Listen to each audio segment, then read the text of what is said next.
What's up, humans, and welcome to a new Psicoactivo. Happy Monday, everybody. Okay, so to start the week, we have Jeremy Corbell and George Knapp coming out on a tweet detailing what a first-hand UFO whistleblower would be. And recently, on a report they made for a news media, mainstream news media outlet, Jeremy Corbell did say that he had a number of first-hand whistleblowers who were ready to both testify in Congress and become public. Presumably, and this is something that they also confirmed on Weaponized, they already recorded at least one of the interviews with one of these first-hand whistleblowers. Also, I want to clarify, I want to specify that I think that Jeremy Corbell and George Knapp have been at the forefront of this pretty much since it started. I know that the attention was more focused on Tom DeLonge and Lou Elizondo at the beginning after 2017. But as time has progressed, Jeremy Corbell and George Knapp have been involved in, for example, David Grush coming forward and him testifying in Congress. They were the ones that were making that happen. And now they are also involved in Matthew Brown's testimony. He came out on Weaponized with a three-part interview where he released a lot of information about this alleged Immaculate Constellation program. I know that there have been dissenting opinions on it, and people have dissenting opinions on both Corbell and Knapp. Specifically, people who are more skeptical on the topic, they have a dissenting opinion on them, and I completely respect everybody's opinions. But I do think that they're really deeply involved in this, and whenever they have said that something's going to happen from their end, it tends to happen. They said that they were going to move forward with Matthew Brown. They didn't name the guy, but eventually he came out. And also, when they knew about David Grush in the background before he came out with Ross Coulthart, and they were working behind the scenes to get him in front of Congress to testify, and it happened. So I would be inclined to believe that whatever they're going to say is going to happen, there's a good possibility that it will. So that being said, I'm going to show you the tweet from Corbell on his account, just so you guys can see what this term firsthand actually means, according to Jeremy Corbell. And just let me know if you agree with his take on what firsthand means. But I'm going to read to you a long tweet that he wrote and let me know what you think. So let's start. Jeremy Corbell says on Twitter, a number of quote unquote firsthand military and intelligence community UAP whistleblowers and witnesses have directly confirmed to me and George Knapp that they are willing and ready to testify at the next congressional UAP hearing if called. This is an interesting caveat that we need to mention because he says if called because right now there's a lot going on in the Middle East. Tensions are rising as we speak, and it's really difficult to know whether this topic is going to remain at the forefront or it's going to be obscured by everything that's happening. If something was going to obscure this, it would be a war and a world war at that. So I know that, for example, Matt Laszlo at Ascopol reported recently while talking to Congresswoman Luna that they were expecting for new hearings to come out after the July 4th weekend. That is still the case as far as I'm concerned, but things can change rapidly because of what's happening in the world. So let's continue with the tweet. Corbell says, but what does firsthand really mean? Excellent question.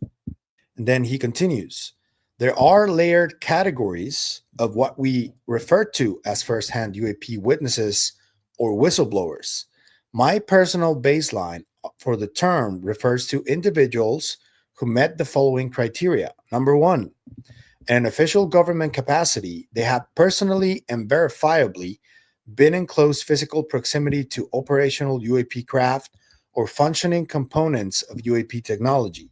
This typically occurs on military installations, DoD contracted sites, or within SAP qualified laboratories.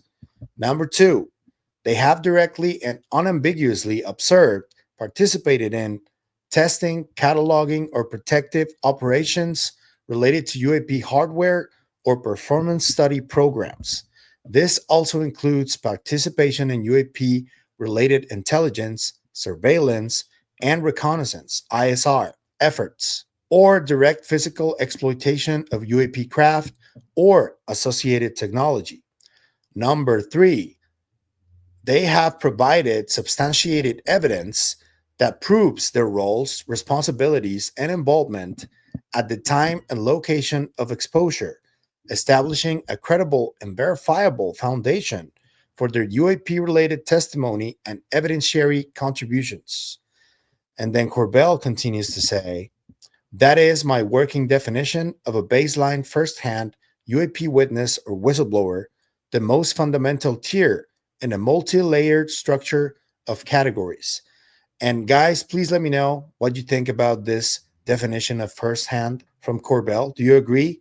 If not, where do you disagree? Please explain in the comments. Let's continue. But there are other valid types of first-hand witnesses, including those with verified exposure to UAP study or concealment programs. We could put Matthew Brown here because of what he was exposed to with the Immaculate Constellation program. And then those who provide visual technical documentation and performance evidence of military captured UAP. This means all of the videos that Corbell and Knapp have access to, presumably. And those with corroborated proof of intentional government suppression or cover-up of the UAP presence on Earth. And this also includes Matthew Brown because he's been exposed to that as well. Each of these witnesses types is critical. All levels of testimony and insight contribute, no matter how small their individual piece of the UAP puzzle may seem.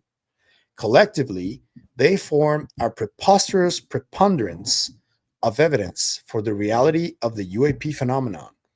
And these people can and must testify at the next congressional hearing on UAP.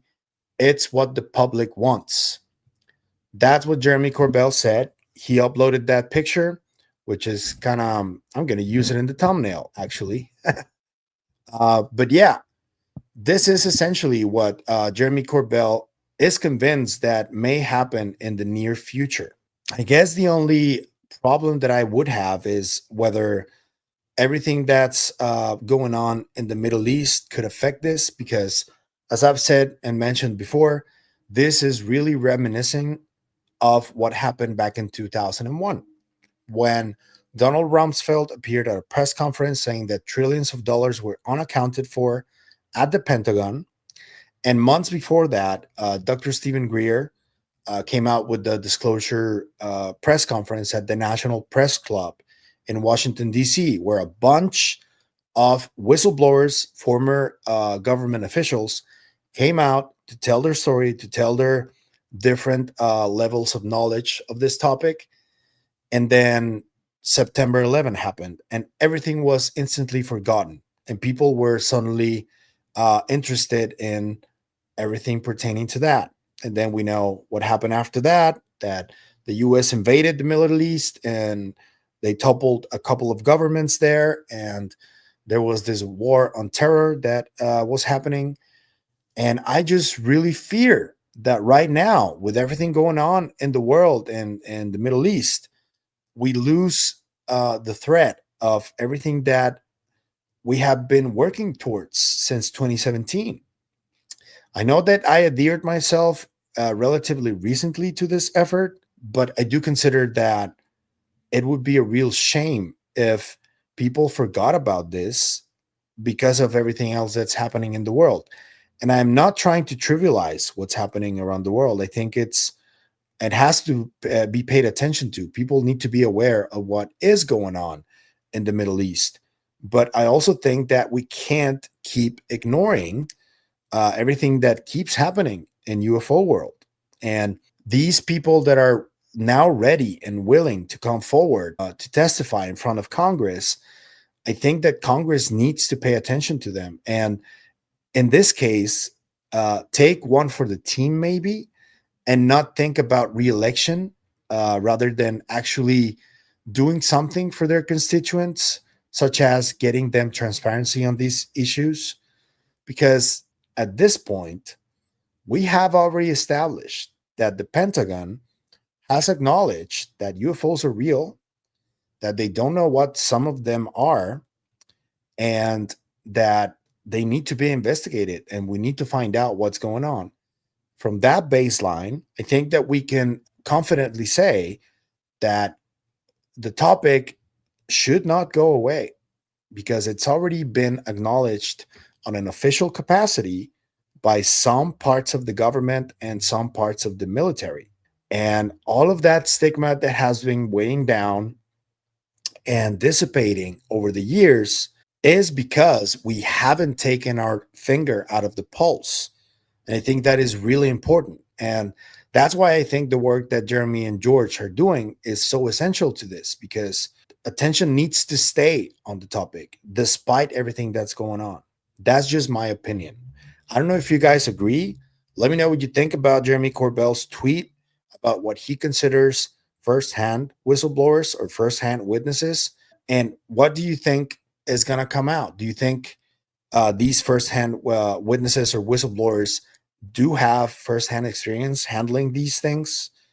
And if so, what do you think the response would be if they came out and talked about this? Because right now, the only real person that I think has come forward saying, I actually handled this in an official capacity, like really out there, is Jake Barber right now.